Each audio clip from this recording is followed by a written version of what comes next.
CBSE का 12वीं board इम्तहान पर एक बार फिर से 30 मई को मीटिंग होगी। मरकजी वजीर तालीम की रियासतों के साथ होने वाली इस मीटिंग में एग्जाम को लेकर कोई फैसला हो सकता है। हालांकि आज की मीटिंग में तरह तरह के मशवरे सामने आए हैं। कुछ रियासतें ऐसी हालात में इम्तहान टालने को बेहतर बताती नजर आई, तो कुछ रियासतों ने शर्तों के साथ इम्तहान कराने की वकालत की है। इस मामले में दिल्ली के डिप्टी सीएम और वजीर तालीम मनीष सिसोदिया ने इम्तहान नहीं कराने के हक में वो नजर आए।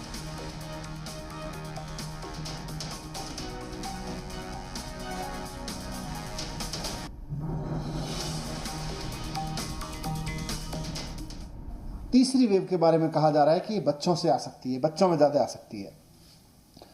तो इसलिए दिल्ली सरकार किसी भी तरह की परीक्षा कराए जाने के पक्ष में नहीं है। दिल्ली सरकार ने केंद्र सरकार को भी आज कहा, हम उनको चिट्ठी भी लिख के कहेंगे कि ये दोनों ऑप्शन परीक्षा कराने के ऑप्शन हैं, लेकिन हमारी राय में ये वक्त परीक्षा कराने का नहीं है।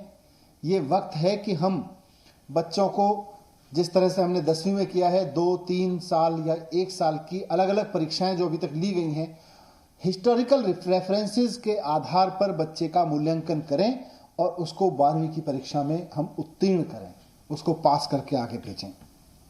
अगर कोई बच्चा कहता है कि मुझे हिस्टोरिकल रेफरेंस के आधार पर पास नहीं होता है, तो जैसा हमने 10वीं में उसको ऑप्शन दिया है कि समय आने पर फिर हम उसकी परीक्षा कराएंगे और उसके मार्क्स को अपग्रेड कर देंगे।